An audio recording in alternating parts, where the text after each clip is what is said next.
Hello! Welcome to the post-tutorial wrap-up for tutorial number 1. Now, I'll be very honest and tell you that this is actually the third time I am filming this video. The first time I did it in the office, I was interrupted and then I lost my train of thought. So 1 hour of recording went to waste because I couldn't make it coherent. Then the second time I recorded it, I was too tired. I tried to record it at 11 p.m. Did not go well. It was very, very boring. So this is me just after I had my dinner on a Sunday night recording. Hopefully I just ate, so enough energy to get going. Alright, so now let me talk a bit about pre-tutorial 1. I know many of you have anxieties about pre-tutorial 1. So since you're watching this video, let me explain to you the whole rationale behind pre-tutorial 1. Okay, now in many universities, they actually have a practice for people who are majoring in the arts and social sciences. Before you come to tutorial, you're actually required to write 2,000 to 3,000 words. Write an essay 2,000 to 3,000 words. Now, I don't require you to write 2,000 to 3,000 words. It's just 400 to 600 words. That's quite a discount. But why am I instituting this exercise? Because one thing I noticed, I used to be a student, right? So one thing I noticed is that whenever we just do our readings or you watch lectures, it's very passive. We rarely actively engage with the things that we are learning. So by having a mini writing exercise, it actually compels us to actively engage with the things that we are learning. So that is what I'm trying to do with all of you through this pre-tutorial 1. Okay, I'll be very honest.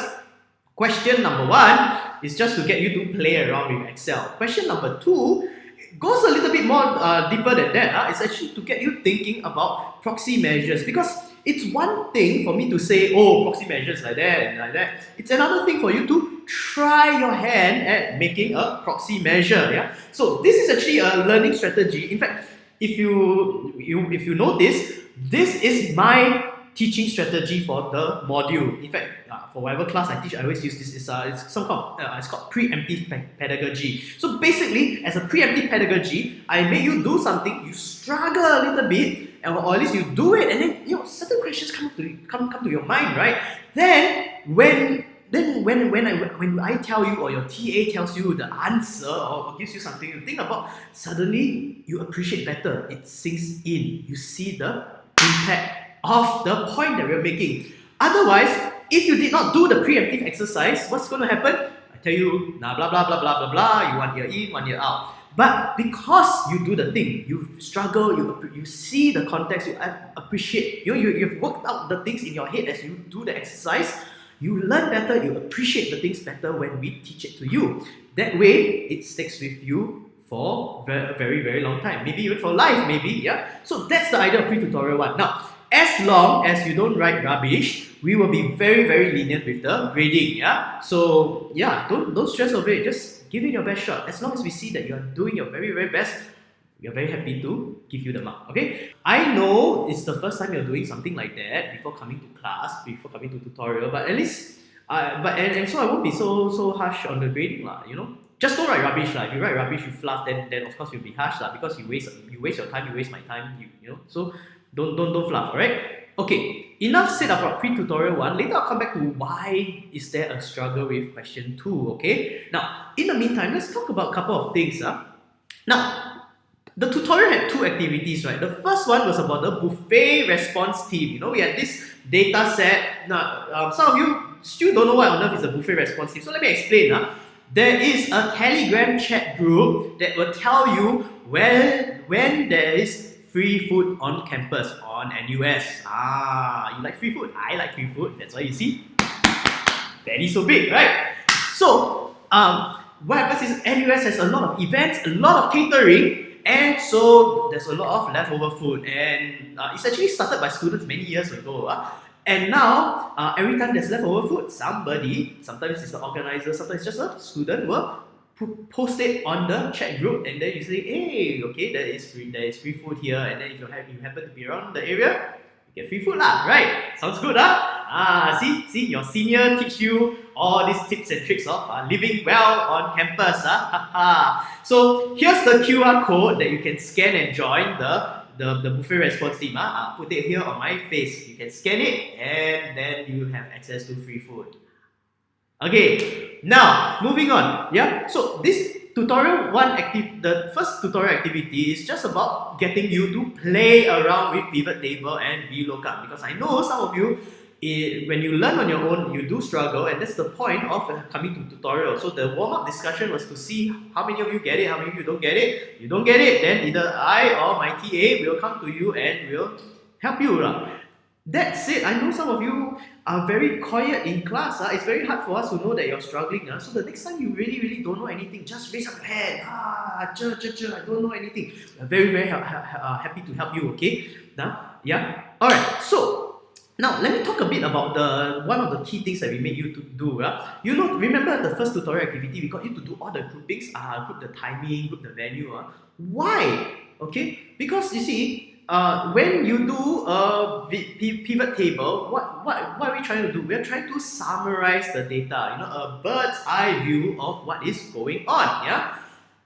If you have too much information, it can be too much info. You literally have a hard time trying to make sense of what's going on. So this is one of the soft skills that we want to teach you on top of all the stuff that we teach you with Excel. We want to teach you how do I simplify the data so that when I do a pivot table, I don't have to look at so many things, right? I just see a few categories and I'm very happy, right? Now you'll notice that the first thing we asked you to do, right? If you remember, we gave you the timings, right?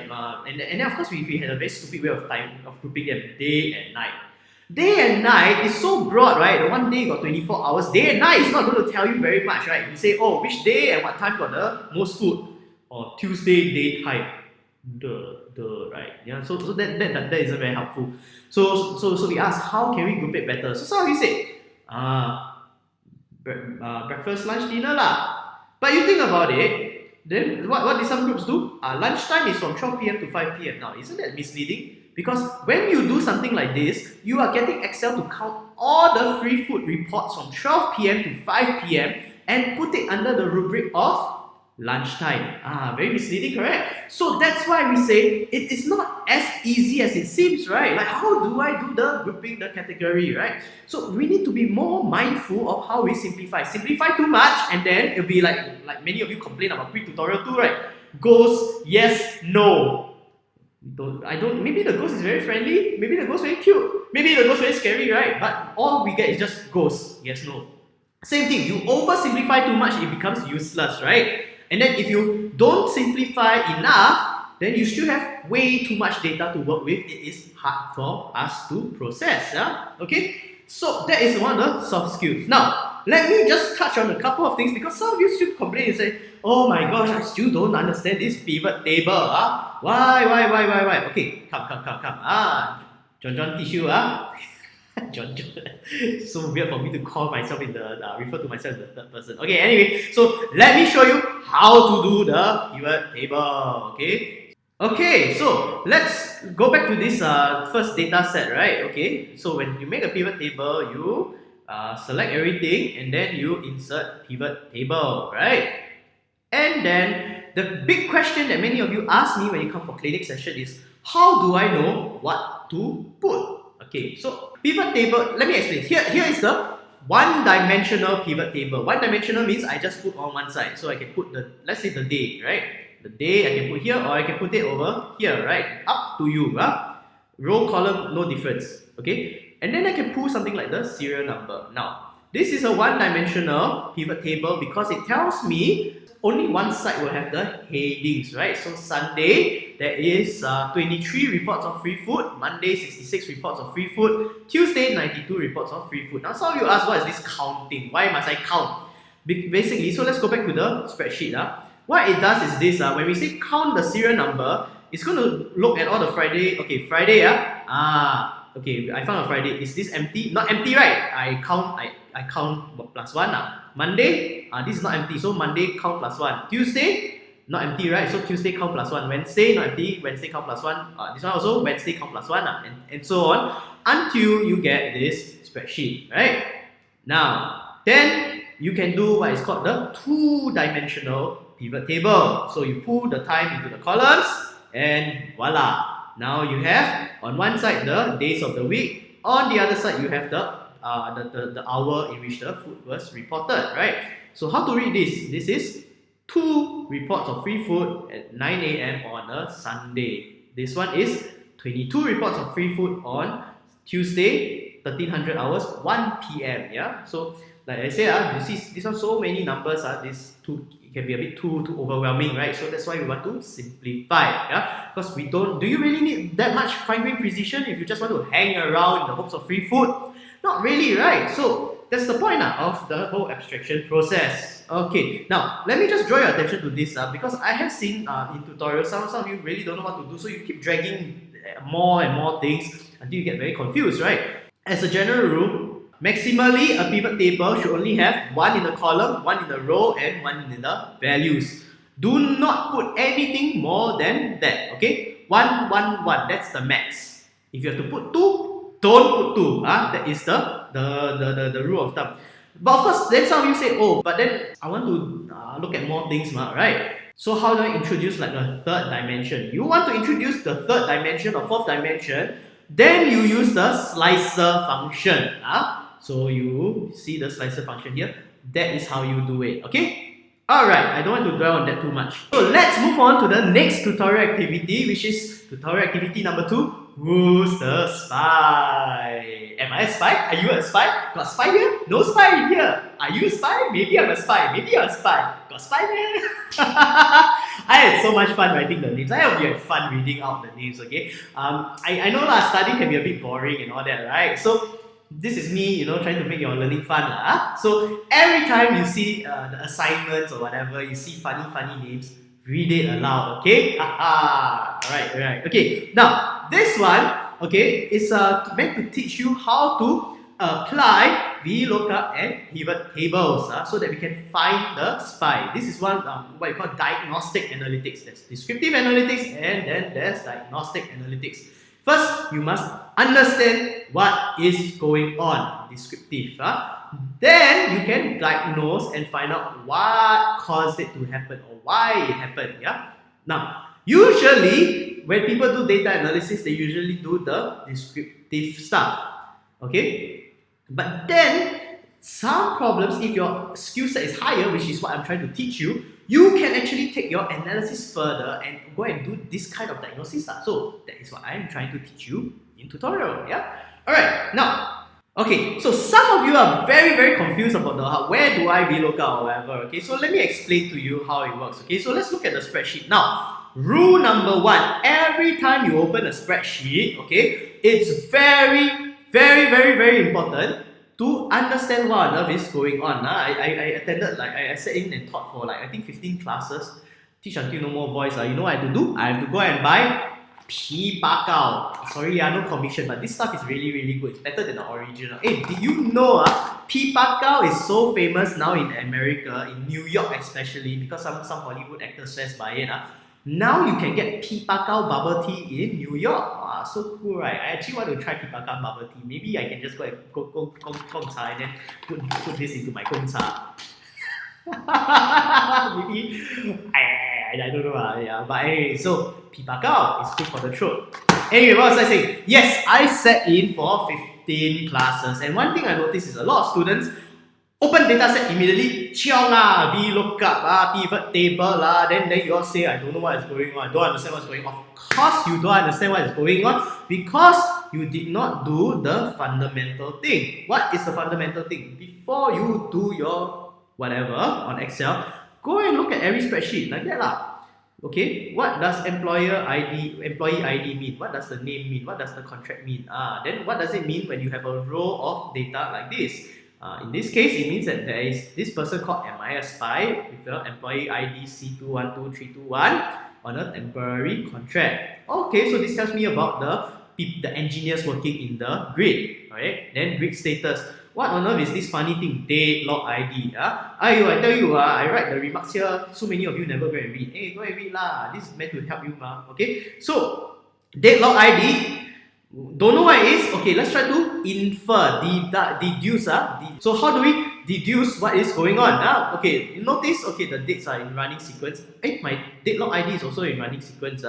Then here say each date is represented by a unique date log ID. Okay, so this is the date. Then what does it tell you? On this day, 1st January, with this serial number ending with 923, the status of the grid is functional. And then you look at 5th January, the ID ending with 927, it is down. Oh, okay, well, now I understand, right? And then you so on and so forth. Okay, now we made it a point to ask you how long is the shift and how many engineers are there in the shift. Why? Because it's very, very important to know where to VLOOKUP. You VLOOKUP on the wrong spreadsheet, you lose information. You VLOOKUP on the correct spreadsheet, you will not lose information. You'll be very, very happy. Yeah.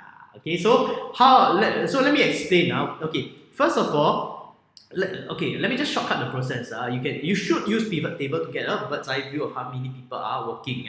But let me let's just look at this. The date ending with 923.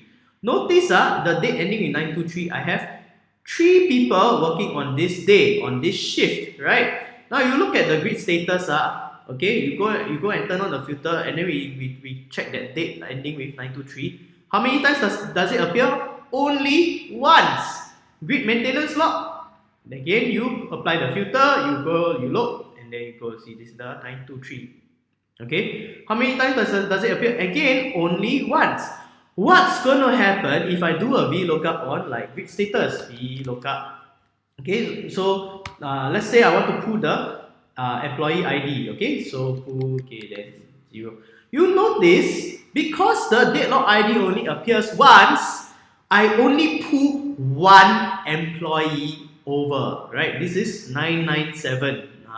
You see, I pull only the first guy over. These 2 people never bring over. So if you go and happily, go and do your VLOOKUP, all the other things into this spreadsheet, what's going to happen? You'll be very, very sad because your analysis will be all wrong. So this is why you have to understand what on earth is going on and ask yourself, when I want to do my VLOOKUP, which spreadsheet do I VLOOKUP? Because VLOOKUP the wrong place, you lose information. Okay, so what's the point of the whole spy activity, right? Now, if I were to ask you, this is a wombat, so cute, right? If I were to ask you, what is the length of this wombat, you will take a measuring tape and then you measure, right? That one is called direct measure. But if I want to say, who's the spy, right? Can I just take measuring tape? Spy? No, cannot, right? So, because why? There is no means of directly measuring a spy. Yeah? Same thing for pre-tutorial 1. We talk about measuring the performance of the intern. There is no direct measure for the way to directly measure the performance of an intern. So we have to rely on this thing called the proxy measure. If you remember lecture number 2, I did this thing where like the school principal like that put my white wig there. Like, oh, so what is the laziest class? Okay, right, remember? Now, data doesn't lie. If the data tells you that the grid went down on this day, the grid went down on this day, right? But if you're going to make a stretch and say, and look at all the data and say, this guy is a spy for all these various reasons, notice what went on. You have the data, you have the interpretation, you have this big gap, right? So in order for the proxy measure to work, you must have in order to make that interpretive leap, you need to fill that gap with background information. That background information can be stuff that you know for real, stuff you actually know, but most of the time it's stuff that you think you know, right? So you go and look back at pre-tutorial 1, all the stuff that you said about why you should use those things to measure the intern's performance. How much of it is actually informed by stuff that you know? How much of it is actually stuff that you think you know, right? Your preconceived notions, your assumptions, flawed understanding, or even misunderstanding, right? Isn't it scary how a lot of proxies that we use to understand data, we impose a lot of our preconceived ideas, many of them being wrong, right? Scary, isn't it? I tell you what's even more scarier, okay? What's scarier is that a lot of technical people are not even aware of it. Pre-tutorial 1, you struggle because you are aware that the gap is very big. You have to put in a lot of assumptions. It's very shaky, right? But for many technical people, it is clear as day to them. They're not aware, self-aware of or self-critical of their own assumptions, right? So this is what the training in FASS really sets us apart, right? We are very, very aware, painfully aware even, of this kind of things, right?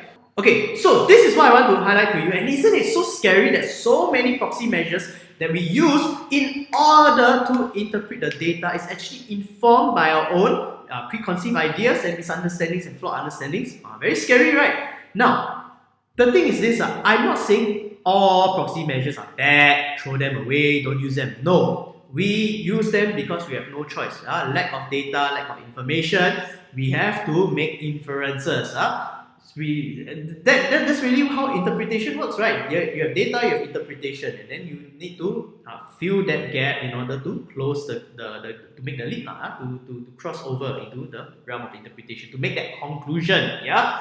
So the thing is this, there are indeed bad proxy measures, but there are also good ones. But just because a proxy measure is good doesn't mean it is perfect. It is not always 100%. Here and there, there's a bit of flaws because why? To some extent, it is also, the good ones are more well informed, right? But is there still some preconceived notion, what we think we know that we slip in? Probably so, right? So it's not possible to get a 100% flawless proxy measure. But we do the best that we can, and we must be painfully aware of the assumptions underlying them. Okay? We measure things in a lot of ways for a lot of reasons, and we use proxies to do that, right? So I want us to be painfully aware of the flaws of proxy measures. Yeah, we are going to analyze data, and the use of proxies is really a soft skill. Yeah, how do I make my proxies better, more accurate? Okay, now let me just say one last thing before we conclude. Okay, and then you can go off and do your post-tutorial quiz. All right.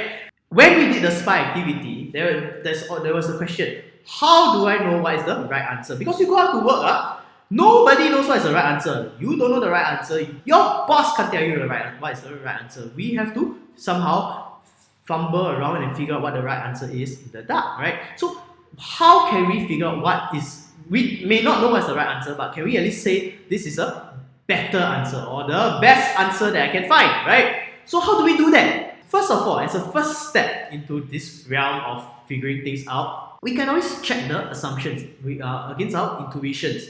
So for many of you, the first SPY that you found, right, is the one that brings down the grid the most, right? 55 times, right? Wow, way more than anyone. And they say, yeah, that one is a SPY. But hey, do you know what? That is an assumption about a SPY that you plug into the gap so that you can take the data and then make that interpretive leap. That's why you can say that's a SPY, right? Is that assumption sound? Not really, right? Because you say, okay, 55 times, but we know, but there are holes, right? Maybe the person got sabotaged by the real SPY, right? Maybe the person is just incompetent or whatever, right? Or spyware got so obvious to find, right? So easy to find that that's a terrible SPY, isn't it, right? So okay, so this one is very, very weak, right? What is a stronger assumption? Maybe you say, okay, maybe the SPY is someone who will try to evade detection. Okay, fair enough. The SPY is someone who will maybe sabotage the shift, the next shift. Okay, that sounds sensible, right? Way stronger than the first hypothesis, right? So if you have many hypotheses, then you can check the assumptions against your intuition. Which one is stronger? Which one is weaker? You know?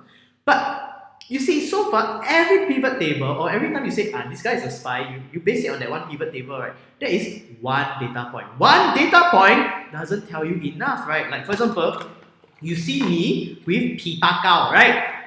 Okay, that is one data point. Does the one data point, what does it tell you? You could conclude that I am having a sore throat or I lost my voice. But at the same time, one data point can also confirm a lot of different hypotheses, right? Maybe I am buying Pipakao for my wife, right? Or maybe somebody, as a Teacher's Day gift, gave me Pipakao. I don't mind. Right? So, one data point, you cannot conclude anything, right? So, how to make the hypothesis stronger? We need more data points, or in the words of, to use the scientific term, we need to corroborate evidence. The more evidence, the more data points we find, the stronger the hypothesis.